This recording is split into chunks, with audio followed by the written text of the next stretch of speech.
Why you should rely on yourself. And this might or might not actually be the whole title of this video. Maybe it's not, I guess, because I will probably forget it.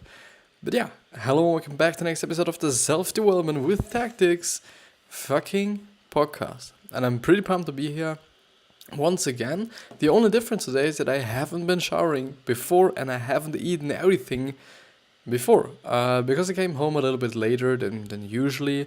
And then I decided okay, I'm gonna not disturb all the fucking people in my fucking flat by shouting around my fucking room in the evening. And do it pretty quickly. Just eat something pretty quickly. I'm not done, so I do just have some oats there on my window.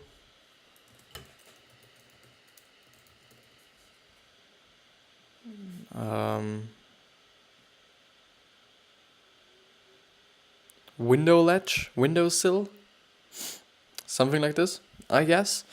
But yeah, I hope you're doing well, and I hope this episode's gonna be a pretty good one. But I guess it will be, because we are once again going ahead with the Principles by Ray Dalio summary on the alanchang.com website. And before I actually forget it, this episode, no matter if you are on a podcast or if you are on the YouTube video, there's also just the opposite of it. Like, if you're in a YouTube video, there is also a podcast, and if you're on a podcast, there's also a YouTube video with the exact same audio. The only difference will be the audio from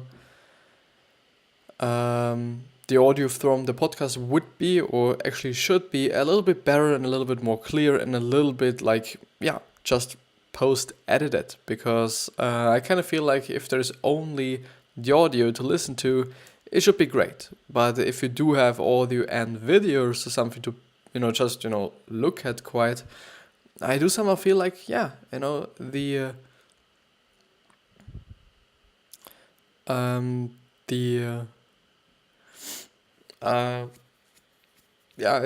the audio quality isn't, as important, but yeah.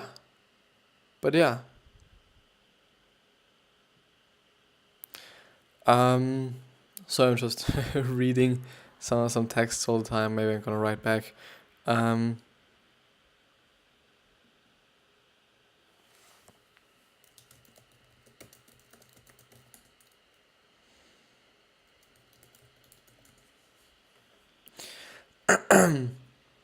So let's see. Please window be there, and it is fucking there. Rely on others. Humans evolved to support cooperation, allowing groups to accomplish more than individuals, which totally makes sense, which really makes sense, because, in the really early days of us, I guess, we humans, as an individual, we weren't quite strong. For sure, there were certain animals and certain other kind of things that were definitely weaker than us, completely. Like, there's no just debate about it. But I still think there were quite a lot of things that have been predators to us, or that have just been really fucking strong and would have just killed us immediately if we wouldn't have been in just such big groups. If it was mammoths, I think they're called mammoths or something, I hope. And then, tigers and lions and whatever there will be. I think, it wouldn't have ended just pretty well if you have, if you would have just come up, or would have come up to a lion or a tiger or a mammoth on your own. I think you would just have get really fucked. And this was not a proper sentence, but never mind. Never fucking mind. So this led to development of altruism, morality, and honor.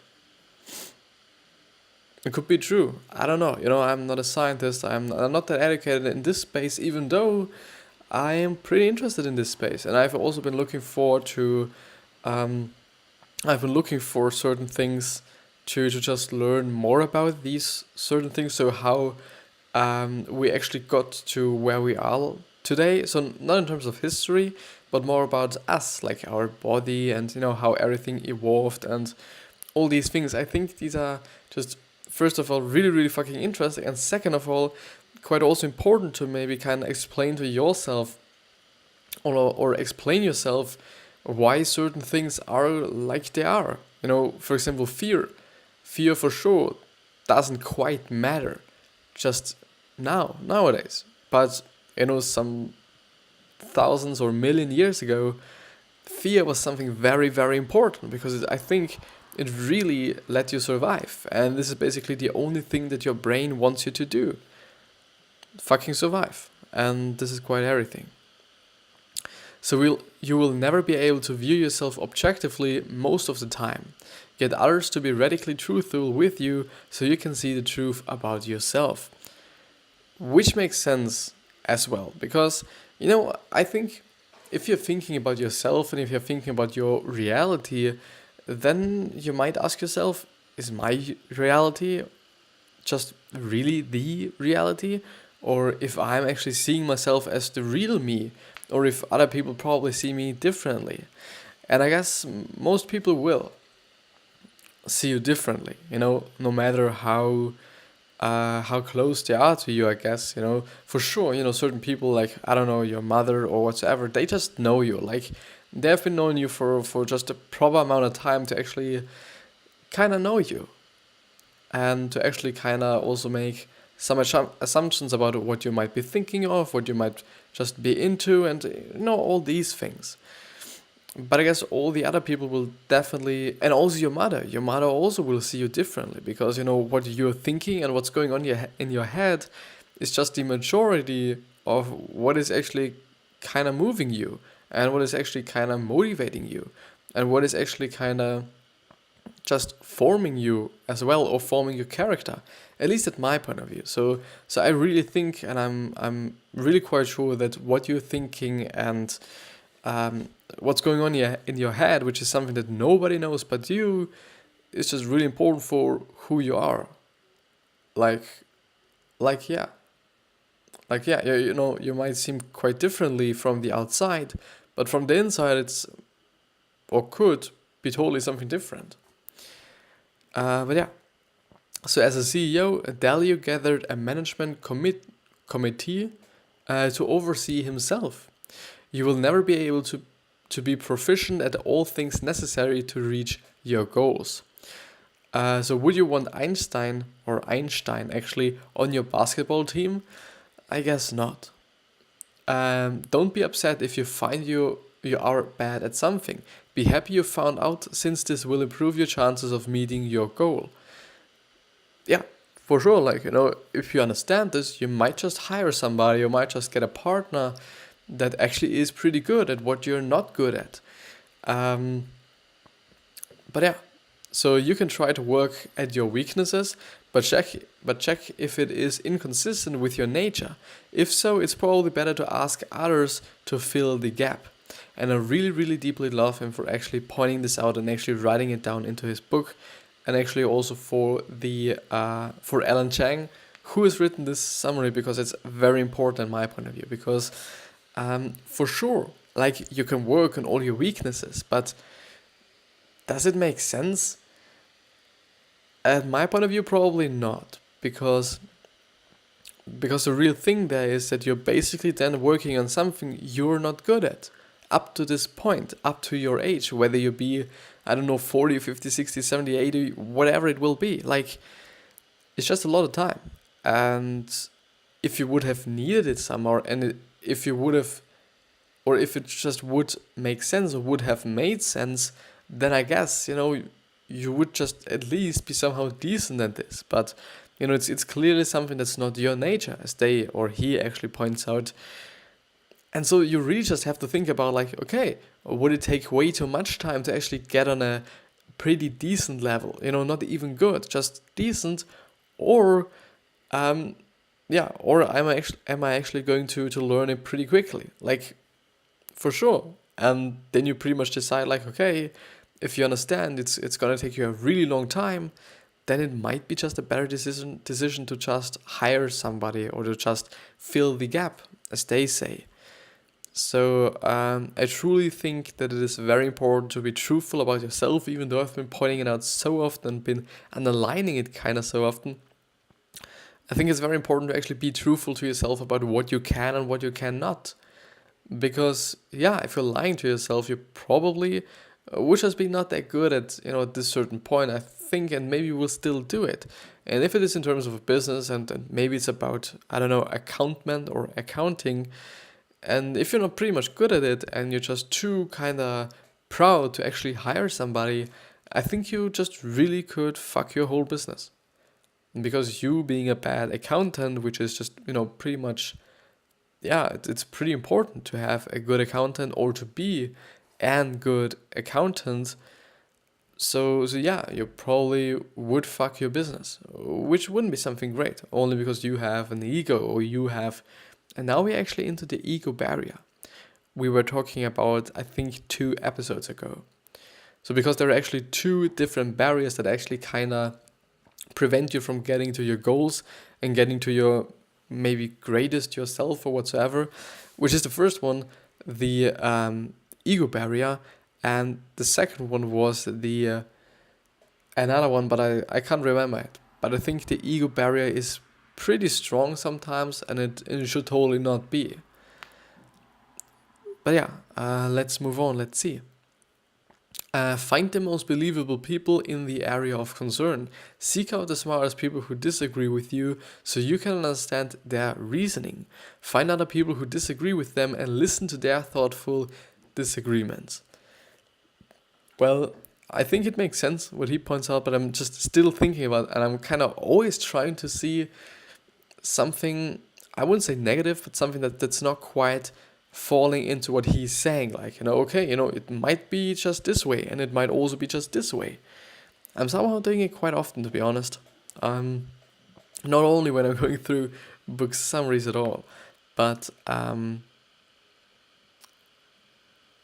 it makes sense that you actually find other people who are at least smarter than you are to actually, yeah, I think be around them. Because I guess that you will just totally absorb a lot of, what they're thinking, what they're talking about.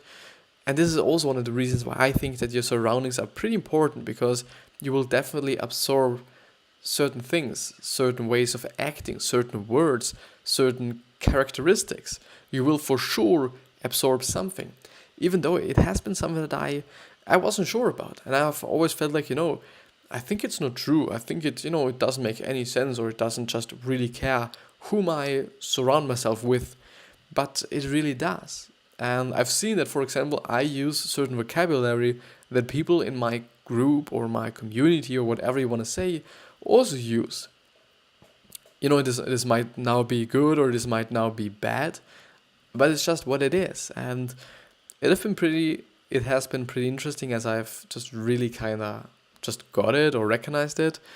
But yeah, as long as it is not something really bad or something, I think it's okay. And yeah, for sure you can change it up. For sure, I think, first of all, you should be conscious about it, which is the first way to actually kind of change something about it, because you will be like, okay, I understand that I'm using such vocabulary or certain, or that I've adopted certain characteristics, and these are not great.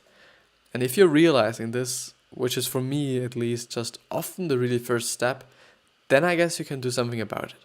And be like, okay, I'm gonna watch myself, I'm gonna watch what I'm thinking, what I'm talking, whatsoever, and kind of try to cross out certain words and whatever it will be. But what I actually initially wanted to say is that maybe you're even encountering people who are actually kind of just, hitting on other very smart people because they are fucking dumb and they just don't understand it. Because it is all about disagreement there. Because he says, find other people who disagree with them and listen to their thoughtful disagreements. Which basically means, if I'm absorbing it or if I'm understanding it right, it's really like, okay, you're gonna find yourself somebody who is really smart. And then you're gonna find someone who is not actually agreeing with this smart dude.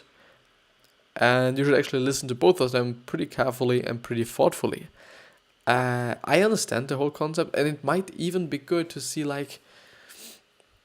how others are thinking about it. Like, even though this certain person might be just really not agreeing with this smart person, it might be either that he's not that smart and he just doesn't get it, or he's just thinking about it in a different way. I know this could also be a disagreement, but yeah, I think there's just a lot of variables and a lot of factors that could actually lead to it being a good outcome, it being a bad outcome, it being just neutral somehow. At least I guess. People are wired very differently, and it's one of the things that I think is very, very, very important, because it is actually true. And I will be pointing out, I think, for the rest of my fucking life, that it is important to actually see that people are different, and that we all are different. For sure, there are certain character traits and certain similarities, and character traits that are the same and whatsoever, but we are all different. We are all individuals. But let's actually see what he says.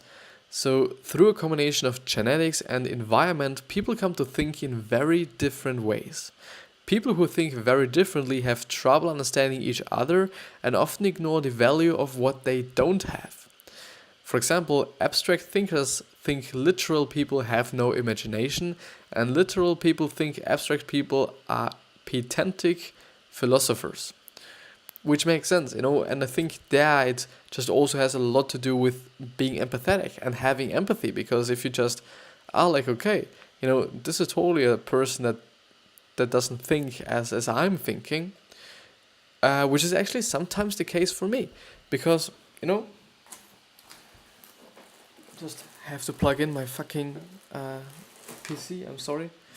If you're in school and if you're just basically kind of working with people all the time and whatsoever, then you will totally see with time that certain people are thinking in a certain way, and certain people will think totally different than you're thinking, which is totally not something bad. Like, I think you can really contribute of it when you actually think about it, and when you're actually also able to do this. And I think they're actually recognizing it, that there might be something that this person is talking about, even though you cannot understand why this person is thinking this way or why this person is saying these things. I think if you're really willing to, then I think you can learn something off of them, or from them actually. Extroverted people love talking out ideas. Introverts prefer thinking privately and sharing after they have grappled with a problem. Planners stick with a plan, aka a grid, or a rigid and slow, aka are rigid and slow to adapt, while perceivers change directions often based on new information. For example, capricious, yes. Given to sudden and unaccountable changes of mood or behavior. Okay. Well, the German translation is most of the time pretty negative, but I wouldn't say that it is actually negative. For example, like, a really good colleague of mine is actually really a planner. He's really a planner, and he's really just thinking differently than I am. And I've been thinking about it, and what I quite often think is, okay, I quite don't understand why he is just, just planning everything, why he is just thinking about every single piece, and why he doesn't just do things like, whatever it would be, would it be a design or not or whatsoever. Why doesn't he just do something? Because he's planning everything, and he's quite thinking about everything. But you just have to be empathetic, as I said. At my point of view, you just really have to be empathetic, even with those people you can understand. Like, I can understand, because I can show empathy, and I can really step into his shoes. I can understand why planning is great. Or why he plans, because planning is great. Like, if you're planning something, then you can totally be sure and can totally be just right that it will work out if you're planning it correctly and rightly and goodly, or well, actually. You can really be like, okay, this for sure will work out. But if you're not planning anything, like I'm often doing it, I'm often not planning because I just like to do. I really like to do. I really like to execute. I really like to just move my fucking ass and do something. Often I understand that, for example, for really long projects, having a plan is really great, and having a plan just makes sense. But I just also feel like, okay, I do just have to execute. Maybe it's because I'm just surrounding myself with just, thinkers and thinkers who actually think that you should fucking execute. And yeah, and also because I'm just really living this fast kind of lifestyle. Because everything that I'm having to do should be quite fast. Like, the post that I'm doing should not take too long. I shouldn't take too long when I'm showering. Everything shouldn't take too long. And maybe it's just something that's in my fucking DNA through what I'm doing. Could actually be the case, but I don't know.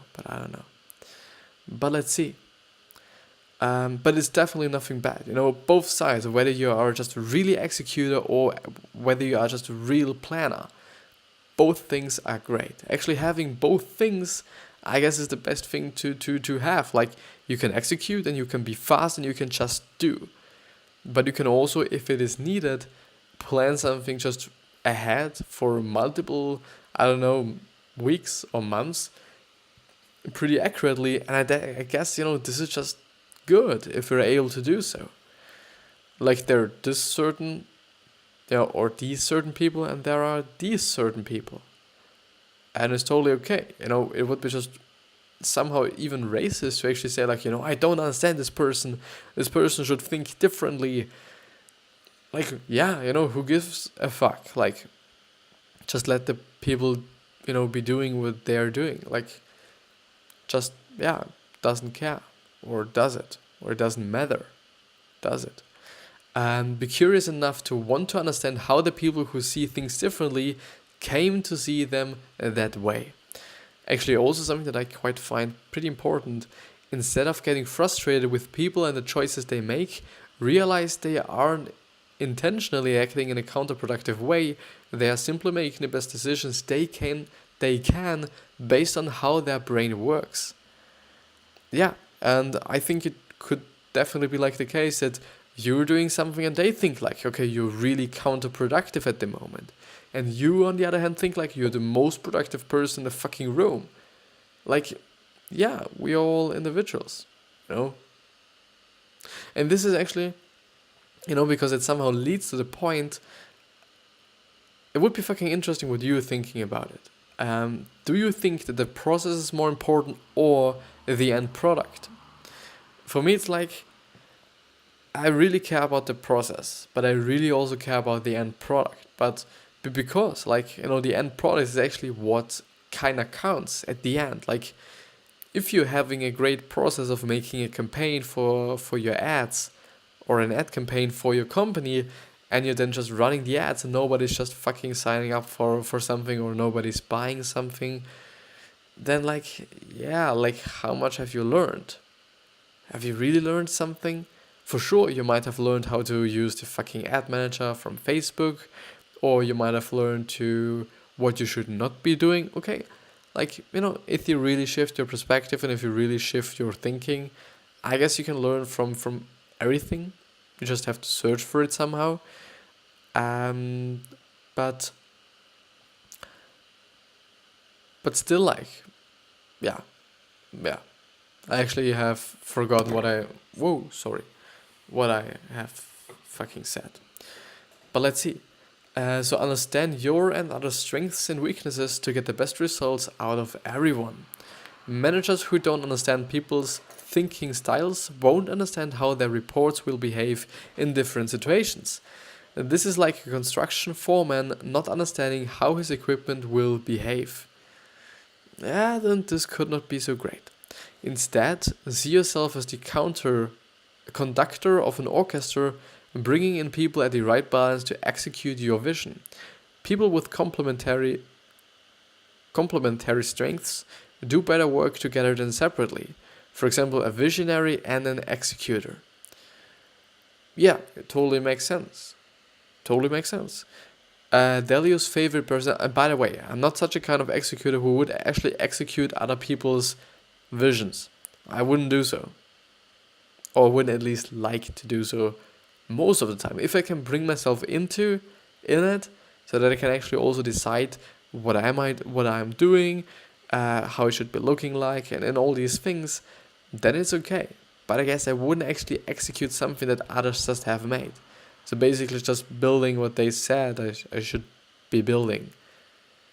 Like, yeah, I do just really not be a machine who is just there to actually only execute. But who knows? Maybe this person also had the ability or opportunity to actually just be part of this whole project as well, and not only as an executor. So Delio's favorite personality assessments. Myers-Briggs type indicator. So Myers, like MYERS, Briggs, BRIGGS, type indicator. Workplace personality inventory. Persistence, independence, stress tolerance, analytical thinking, achievement orientation, concern for others. Team dimensions profile, creator versus refiners versus advancers versus executors versus flexors. Flexors is FLEXORS, which is actually a muscle. A muscle whose contraction bends a limb or other part of the body. After contrasted with extensors. So any of a number of specific muscles in the arm, hand, leg, or foot. Oh, like you can flex it. Like, it makes sense. Stratified system theory, big five. These combine together to form archetypes. For example, the spacey, the impractical artist, the tidy perfectionist, the shaper, the wise judge, etc. Tactics and baseball cards. Assign people attributes like conceptual, creative, determined, and actions like holds others accountable and pushes through to results. People rated highest by peers in each decision hold more weight on that dimension when rating others. On MBTI of S for sensing details and J for planful along with executor builds a clear narrative. J for planful along with executor builds a clear narrative, which makes sense. Like, there is the sensing details, the playful one, the executor, and everybody's just in a certain category. And I think if you just know how everybody's just working, as he just actually pointed out before, like, with the whole metaphor, like, if you do not understand as a construction worker how the things you should be doing are working, then it is quite fucked. Then it is really kind of fucked. And it's the same thing as with being a manager. If you do have certain tools like people, and you don't know who can work together with whom, and what's gonna work out, and where the best outcome is gonna be from, then it's not that good. It's not that good. How to compensate for your strengths and weaknesses. Train through mental exercises to soften your weaknesses. Mechanical copying techniques, for example, alarms for disorganized people. Rely on other people better than you at something.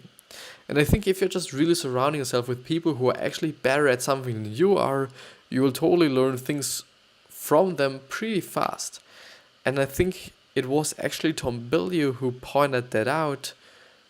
No, it wasn't Tom Bilyeu. I unfortunately don't remember, but it was actually on the Gary Vee or the Experience that there was a person, and he was like, in the matter of 4 weeks or actually 2 weeks, he was able to learn so much about coding and whatsoever only because he was surrounded by one person, I guess, who was just a really professional coder, then so that he was actually on the same level as they were, not just in a practical way, but just on a theoretical way and just in terms of understanding what's going on there.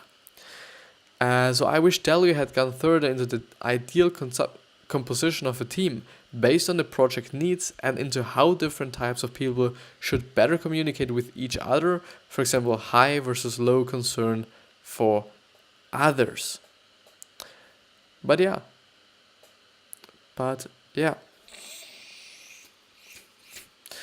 Thank you very, very much for listening and or just watching. There are also all the other social media channels that I'm having or social media profiles that I'm having down in the description and or in the podcast description if you're on the podcast. So it would be pretty nice, if you would follow me. And yeah, I still wish you the best health, wealth, happiness, and success. But please do not forget how you're gonna be remembered. So either in a good way or in a bad way, or maybe neutral. But with that being said, I wish you the best, and I'll see you.